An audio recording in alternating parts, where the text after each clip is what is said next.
matsiaro lasatsika reny efa irana karary fa zao zay voiteny aleo aloha tsorony dia aleo vakina fa tsy misy ohatranao ny zanaiza raha mbolo olotiny eto tany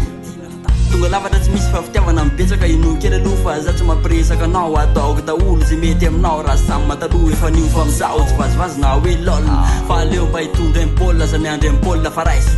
afantalola zao azy inao mampanatena hoe mety sambatray salo tsy mindra ho vitanao zay vitanye raha lay tontolonao niano atolotrao azy sarotrany amafany tsary zay niarahanay aleonofo sis aleonofo fitantara efa taloranye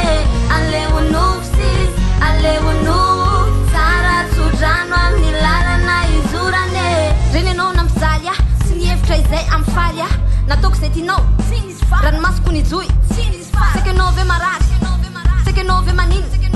efa resy evanaty dia natsiaro ny tany niaviny ampiasao aloha nijery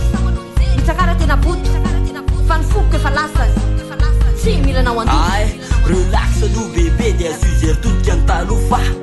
satry hoe biby-pandrava fa tena vonona iaraky tady ny soa aminao mampanatena hoe mety sambatray salo tsy mindra ho vitanao zay vitanye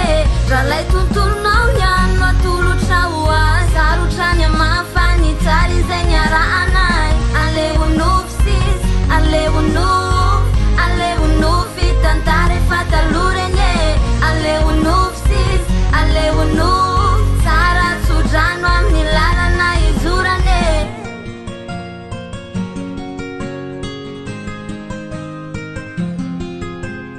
za mankasitraka anao na dia fa tsy mety ny atsika sinao mahazoza irina tsara tsodrano raha izy no anjaranao raha toka misy fiovankevitra enao ndra iandroany ny foko mbola miandry anao foana amintsika fa tsy tomany tsy aminosina na mialina fa di nio amin'ny saina lalina mitalolesy afa ihany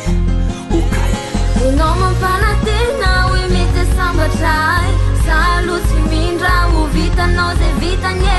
raha lay tontolonao iano atolo